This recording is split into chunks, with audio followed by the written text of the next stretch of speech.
우리 함께 말씀 나누도록 하겠습니다. 프란츠 카프카의 변신이라고 하는 소설이 있습니다. 간단히 내용을 말씀드리면요, 그레고리라고 하는 주인공이 나오게 되는데 어느 날 흉측한 벌레로 변하게 돼요. 이 그레고리가 이제 가족들의 생계를 책임지는 외판원이었는데 갑자기 벌레로 변해서 이 일을 못하게 되죠. 가족들이 깜짝 놀랍니다. 점점점 벌레로 변하는 그를 보면서요, 골칫거리가 되기 시작했어요. 그 전까지는 이 아들이 이 가족들의 생계를 책임지다시피 물질적으로 봉양을 했는데 갑자기 그런 소득이 끊기게 된 것이죠. 방 안에만 있었던 이 그레고리가 벌레가 된 거예요. 밖으로 나올 때마다 가족들이 소스라치게 놀랍니다. 끔찍해요.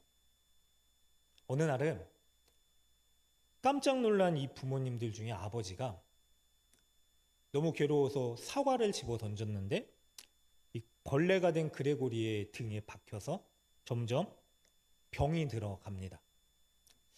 자, 생계를 위해서요, 이제 방 하나가 빈 곳에 하숙을 했는데, 그런데 그도 벌레가 된 그레고리를 보고 돈을 못 나겠다 그러고 집을 나가게 돼요. 이 모든 가족들이요, 적개심을 품고 저주하다시피 합니다. 그렇게 그레고리는 방에서 메말라버린 벌레로 죽음을 맞이합니다. 쓸쓸하게 죽어가죠. 그리고 나서 어떻게 끝나냐? 가족들이 안도의 한숨을 쉬고 나들이를 가는 걸로 이야기가 마쳐요. 여러분, 이 이야기가 주는 의미가 있죠. 이 프란츠 카프카가요, 아마 당시에 이제 경제적으로 인간을 판단하고 그리고 평가했었던 세태를 이렇게 적나라하게 이 소설을 통해서 그려낸 게 아닌가 싶습니다. 사람을 판단함에 있어서요, 이 사람이 나에게 이득을 주는지 안 주는지, 이게 가족일지라도 그렇다라고 하는 거죠. 사람은요, 실용적인 가치로 살아왔습니다. 그런데 이게 비단 이 시대뿐만이 아니라 과거에도 그랬었습니다. 옛날에 부모들의 직업이 자녀들의 직업을 결정하는 시대였잖아요.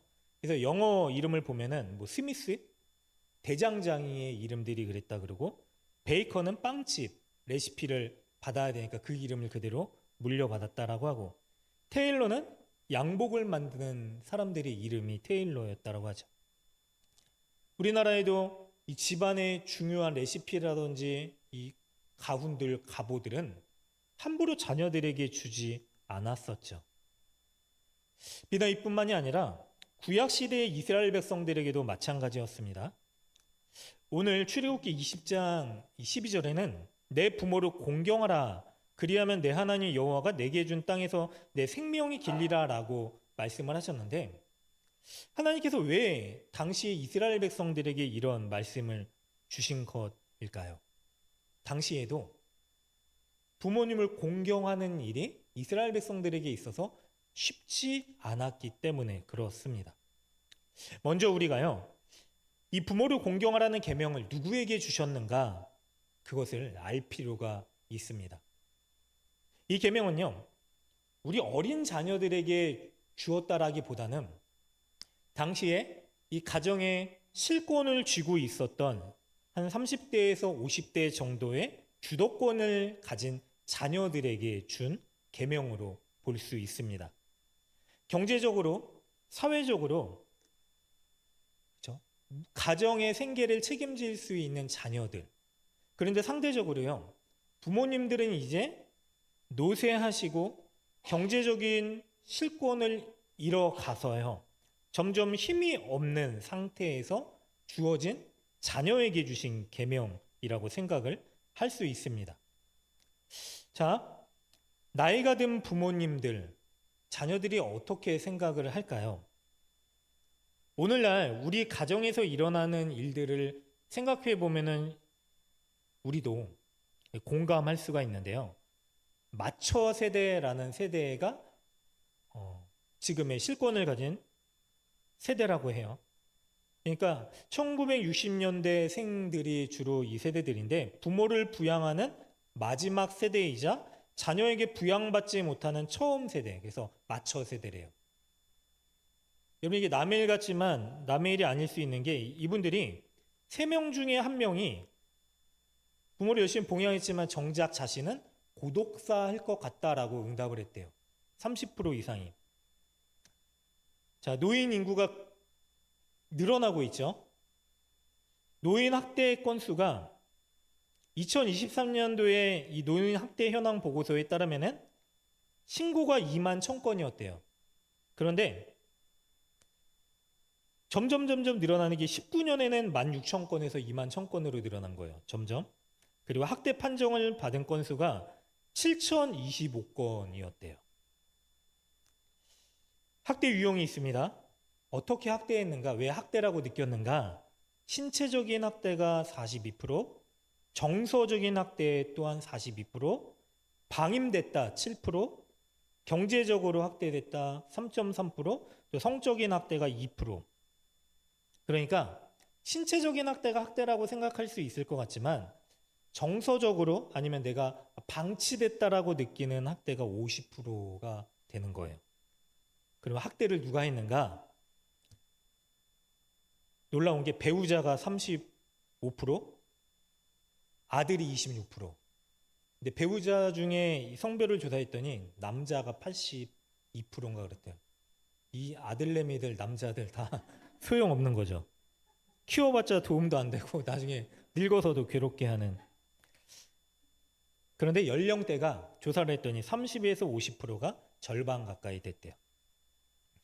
여러분 이게 우리에게 주는 의미가 무엇이냐면요. 주로 힘이 있는 자녀가 부모들을 힘들게 한다라고 하는 거예요. 구약 성경을 보더라도요. 부모에 대해서 주신 계명, 명령들이 다 어떻게 표현되냐면 출애굽기 21장에 자기 아버지나 어머니를 치는 자 반드시 죽을지라, 또 17절 21장 17절에 어머니를 저주하는 자 죽일지라, 에스겔 22장 7절 부모를 업신여기고 멸시하는 자 심판을 받으리라, 잠언 30장 17절 아버지를 조롱하며 어머니를 순종하기 싫어하는 자 눈이 까마귀에 쪼이고 독수리 새끼에게 먹힌다. 무섭죠? 잠언 19장 26절 아비를 굴복하고 어미를 쫓는 자 부끄러움을 끼치고, 그리고 이런 계명들이 계속 있는 거예요. 그러니까 동서고금을 막론하고요. 계속해서 부모를 업신여기고 또 구타하고 멸시했었던 일이 일어났는데, 그런데 하나님께서 이런 일이 비일비재하고 일어나고 있는 상황 가운데 이스라엘 백성들에게 주신 명령이 무엇이냐? 내 부모를 공경하라 해요. 그럼 우리가 한번 생각을 해봐야 돼요. 우리는 과연 부모를 공경하고 있는가? 현실적으로 쉽지 않은 문제예요. 왜냐하면 자녀가 있는 이들은요, 당장의 자녀를 키우기에 급급하고 그리고 먹고 살기에 급급하다 보니까 그래도 그만큼 이해해 줄 수 있는 부모님에 대해서는 소홀하게 대할 때가 많이 있습니다. 부모를 봉양하는 것이 만만치 않는 시대를 우리가 살아가고 있죠. 그런데 하나님께서 이 명령을 하셨습니다. 자, 에베소서 6장 1절에 바울이 이 하나님이 주신 계명에 대해서 이렇게 다시 쓰고 있는데 어떻게 쓰냐면 자녀들아 주 안에서 너에게 순종하라 이것이 옳다라고 얘기를 해요. 그러면 왜 옳을까요? 왜냐하면 자녀들이 부모에게 순종하고 공경하는 게 이게 본성상에 옳은 거예요. 여러분 인간성을 가진 자라면 누구든지 부모를 공경하는 게 마땅한 거예요. 근데 만약에 우리가 부모님을 공경하지 않고 멸시하거나 소홀하게 대한다 그러면 우리의 본성에 문제가 생긴 거예요. 죄로 인해 본성이 파괴된 거죠. 그리고 이게 마땅히 해야 될 일이라고 이야기를 합니다. 사랑하는 여러분, 우리가 오늘 말씀을 다시 한번 생각해 보면서요. 왜 부모님을 공경하고, 그래서 성경에서는 왜 부모를 공경하는 것으로 그치지 않고 공경하면은 이 땅에서 내 생명이 길리라 라고 하신 약속까지 주셨는지를 살펴보면서 부모를 공경하는 은혜를 누릴 수 있는 우리 모두가 되시기를 주님의 이름으로 간절히 축원합니다. 그러면 부모를 공경하는 게 왜 옳을까요? 먼저 생각할 수 있는 게 부모님과 우리의 관계는요, 생명의 창조자이신 하나님과의 관계와 같기 때문에 그렇습니다. 여러분, 부모를 공경함이 없으면요, 다른 이들뿐만이 아니라 하나님을 공경하는 것도 쉽지 않을 수 있어요. 왠지 아세요?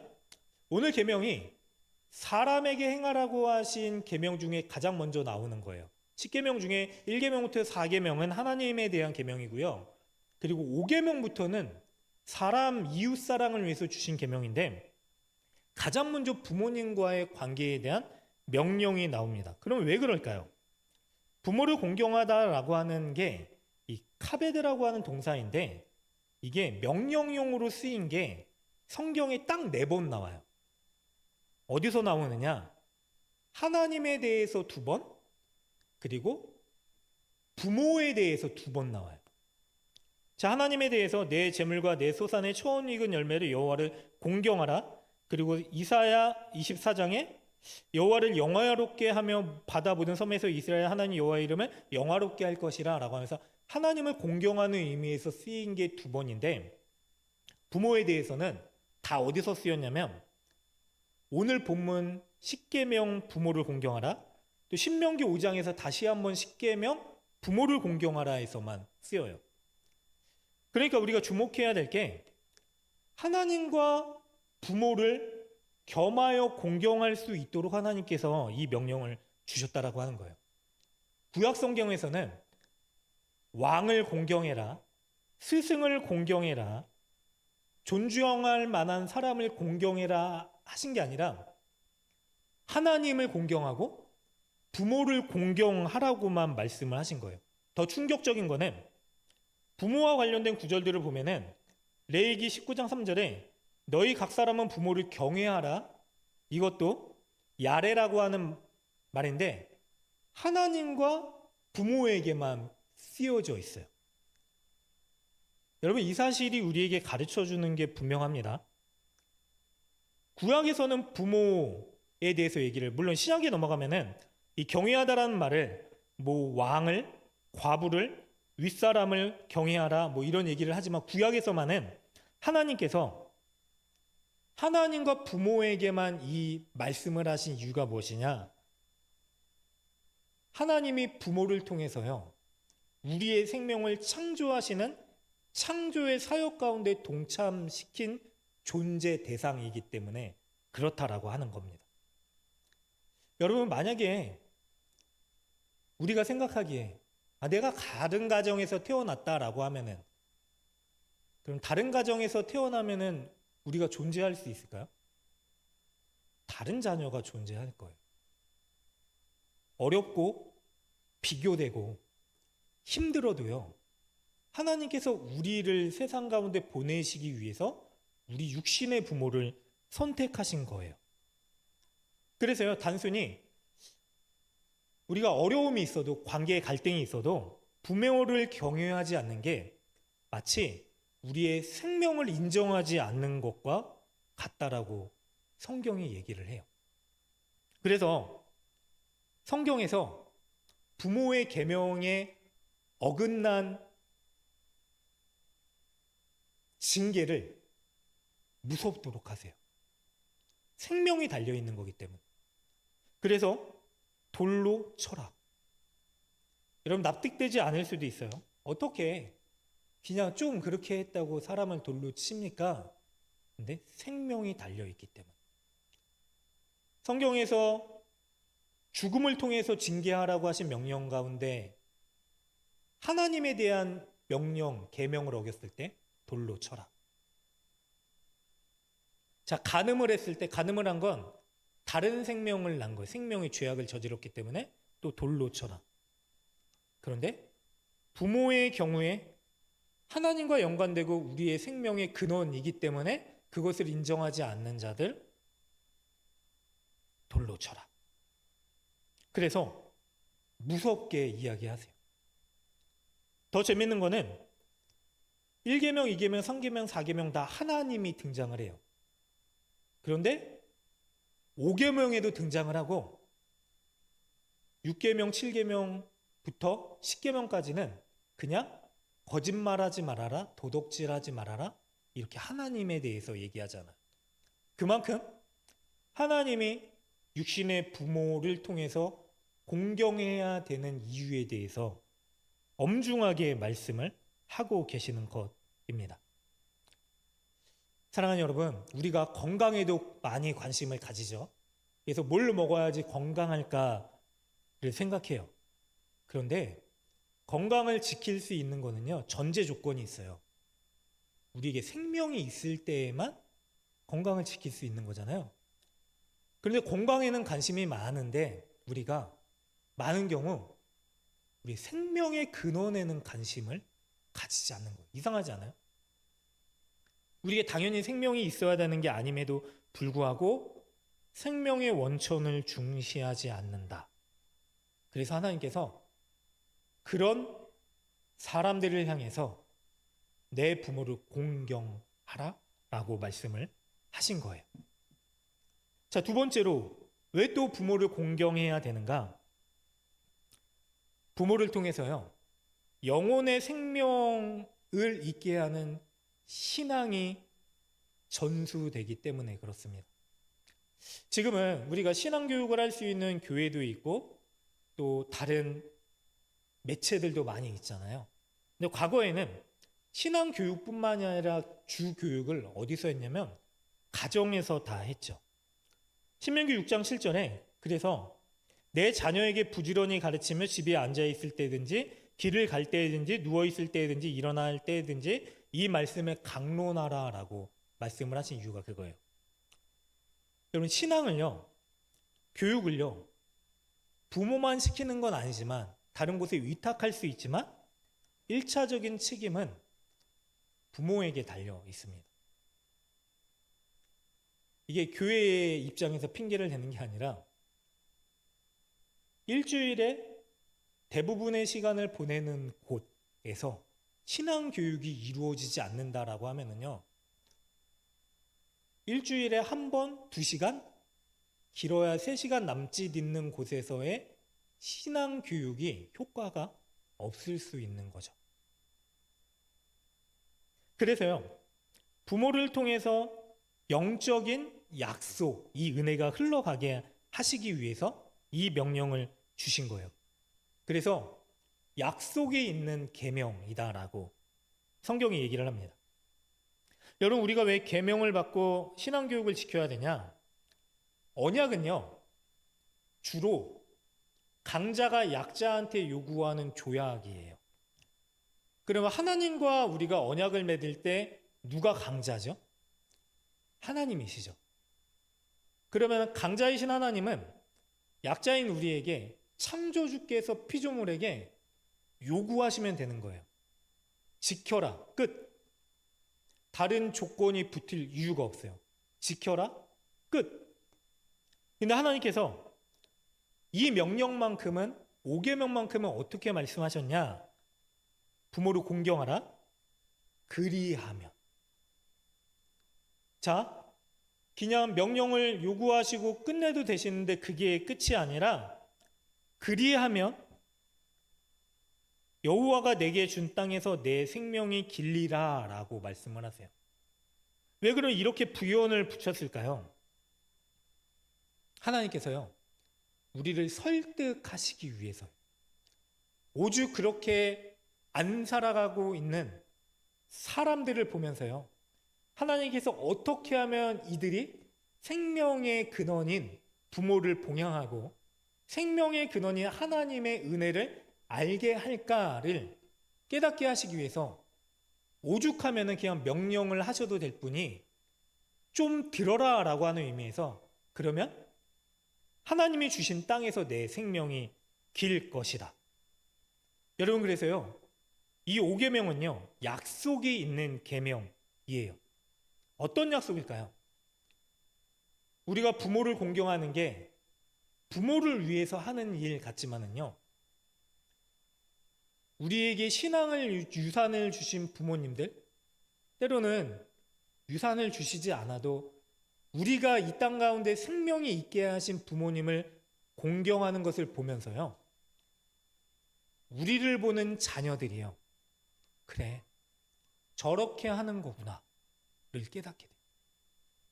그리고 우리가 노년이 됐을 때 마땅히 이 아이들이 행해야 될 일들이 젖어들어서 나타나게 되는 것이죠. 그런 의미에서요, 하나님께서 이 계명을 공경을 하는 자녀들에게 힘들게 하기 위해서 주신 게 아니라 이 자녀들이 유익하고 생명을 이어갈 수 있도록 주신 계명이라고 생각을 할 수 있습니다. 우리를 위해서 주신 계명이라고 하는 거죠. 또 한 가지, 또 우리는 왜 부모를 공경해야 될까요? 부모는 자녀에게 영원한 약자이기 때문에 그렇습니다. 에스겔 22장 7절에 보면은, 이 화면 안 띄웠는데, 성읍아 내 안에서 살고 있는 그들을 아버지와 어머니를 역신여기며 내 한복판에서 나그네를 학대하고 내 안에서 고아와 과부를 구박하였다 라고 하는 시대를 에스겔이 비판을 합니다. 그런데 거기에 나그네와 고아와 과부와 같이 얘기하고 있는 대상이 누구냐면 아버지와 어머니예요. 성경에서 얘기하는 가장 약자는 나그네 고아 과부예요. 스스로 생계를 이어갈 수 없는 대상들. 그런데 이들이 그들만 압제하는 게 아니라 아버지와 어머니를 업신여기고 있었다라고 당시 시대를 에스겔이 이야기하고 있는 거예요. 노인이 된 부모는요,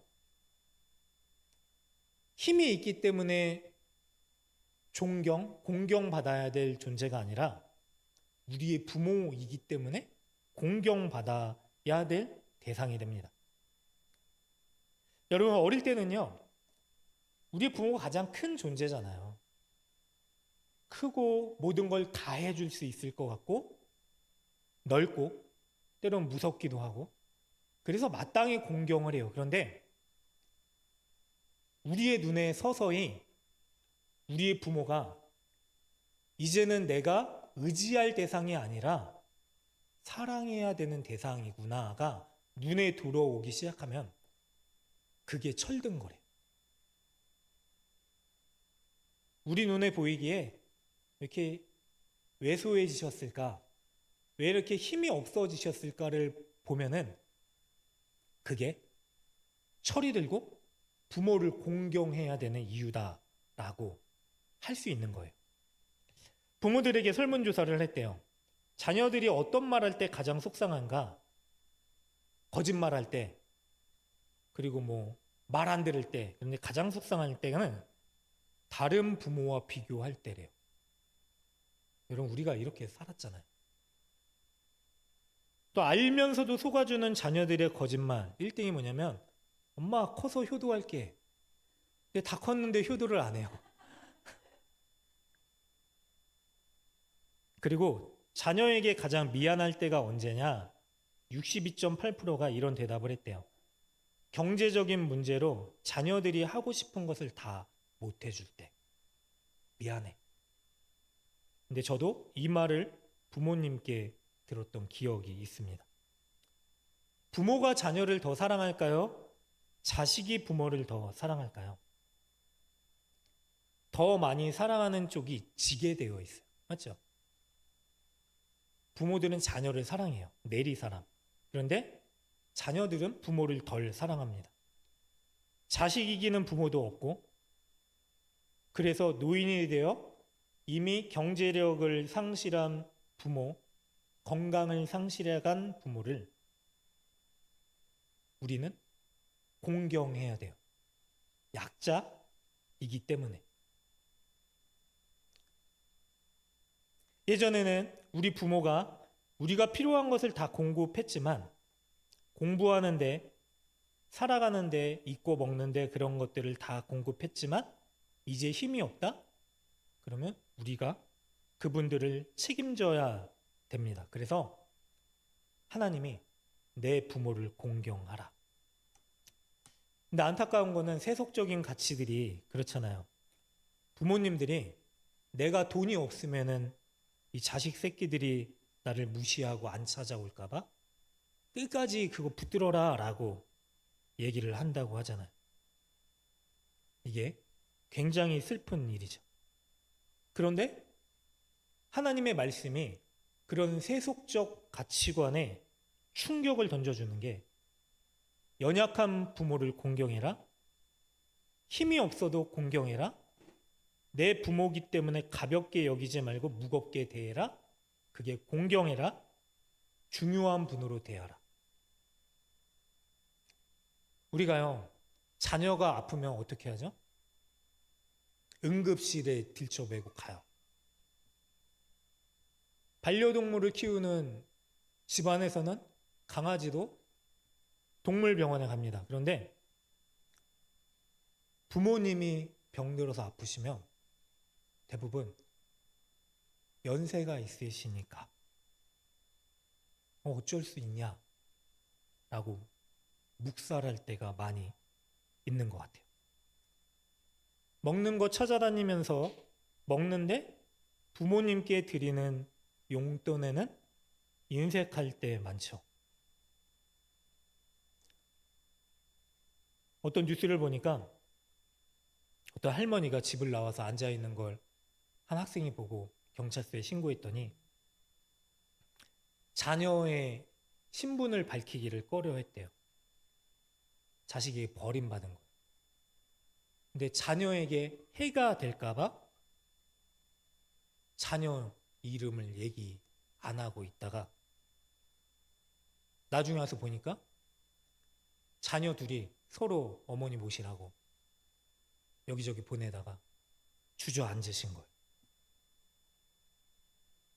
그래도 부모들은요, 애들이 그렇게 하고 싶어서 했겠어? 다 마누라와 지 새끼들 먹고 사는 게 힘들어서 그렇겠지 라고 하면서 자녀를 이해해 줍니다. 이게 부모의 마음이에요. 그래서 우리의 생명을 책임지셨던 분들에 대한 도리를 다하는 게 하나님께 도리를 다하는 것만큼 중하게 여기도록 주신 명령. 그리고 마지막으로 우리가 왜 이 말씀을 꼭 지켜야 되냐? 이 명령만은요, 기간이 정해져 있기 때문에 그래요. 여러분, 정정하셨던 분들이 늘 효도할 수 있는 기회를 주실 것 같은데 때는 우리의 삶이 여의치 않아서 하나님 좀 부모님 좀 잘 모실 수 있는 능력 좀 주세요. 은혜 좀 주세요 라고 기도하는데 그 기도를 그리고 우리의 마음을 이룰 때까지 부모님은 기다려주시 않기 때문에 그렇습니다. 시간이 있는 줄 알았는데요. 안 기다리시는 게 아니라 못 기다리세요. 그래서 이 명령을요, 우리에게 주어진 시간과 기회가 있을 때 지켜라. 그래서 하나님은요, 부모를 공경하기를 나 여호와 하나님처럼 공경해라 라고 하신 거예요. 우리나라에 기독교가 들어왔을 때 제일 사람들이 거부 반응을 보였었던 이유가 제사 반대하는 것 때문에 그렇잖아요. 죽은 부모를 위해서 제사를 드리는 것. 그런데 왜 우리는 죽은 부모를 위해서 제사 드리지 않냐? 살아있는 부모를 위해서 최선을 다하는 종교이기 때문에 살아있을 때 잘하라. 최선을 다하라. 내 힘을 다해 섬겨라. 라고 하시는 이유 때문에 우리가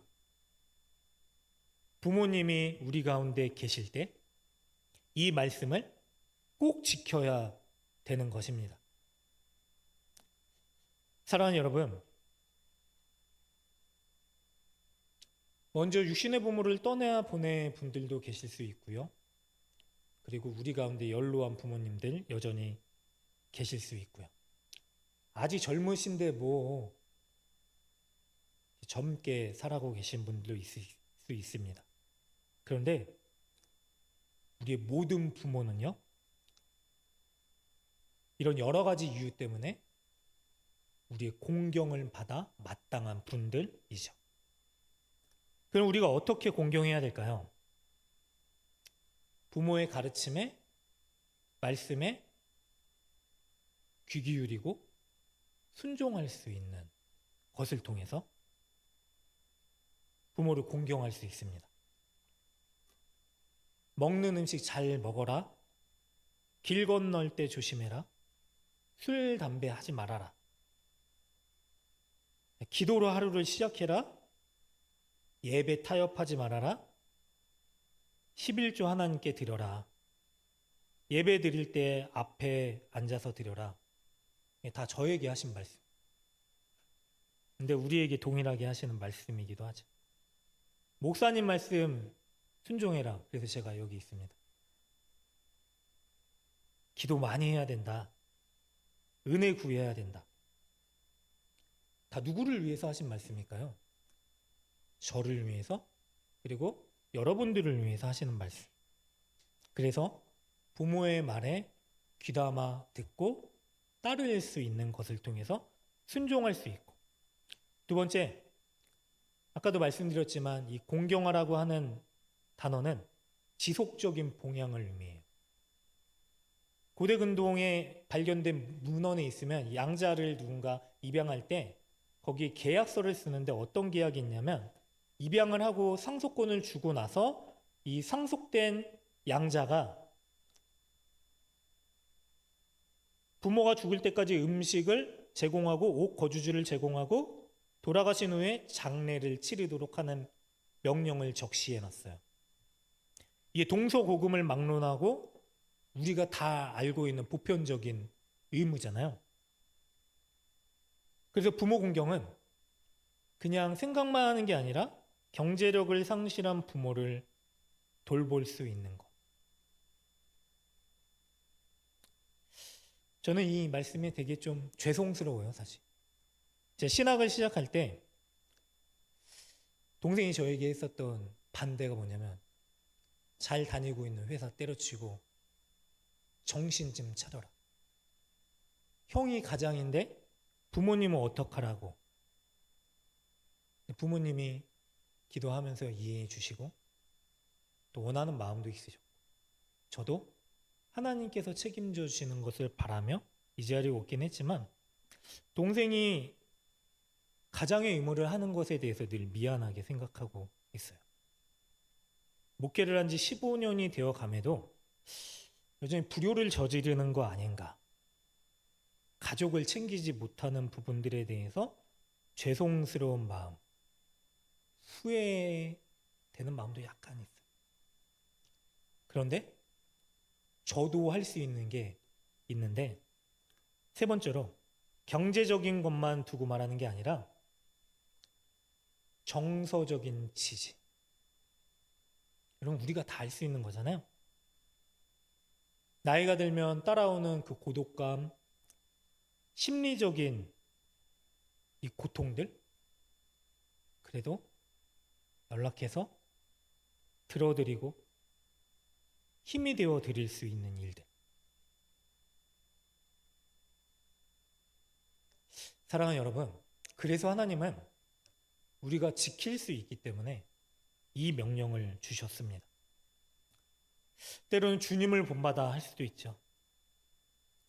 아버지와 하나 되셨던 그분이 우리를 위해서 죽기까지 순종하셨죠. 이 잔을 피하게 해주십시오. 십자가의 길이 너무 고통스럽습니다. 왜냐? 십자가는요, 하나님과 연합됐었던 예수님이, 삼위일체 하나님이 하나님으로부터 단절된 있을 수 없는 고통이기 때문에 그래요. 그런데 아버지의 말씀에 순종해서 십자가에 죽기까지 순종하셨던 예수님. 그 예수님의 사랑 때문에요. 우리도 하나님의 이 명령을 기쁨 가운데 살아갈 수 있는 거죠. 그러나라고 하는 조건도 주셨어요. 나 여호와가 이 땅에서 너희에게 준 땅에서 너희의 생명이 길게 하실 것이다 라고 하는 은혜. 사랑하는 여러분, 그래서 하나님의 뜻을 기쁨으로 믿음으로 순종하며 살아갈 수 있는 저와 우리 모두 되시기를 주님의 이름으로 간절히 축원합니다. 우리가 할 수 있는 것, 그것부터 시작하면 된다라고 말씀을 하시는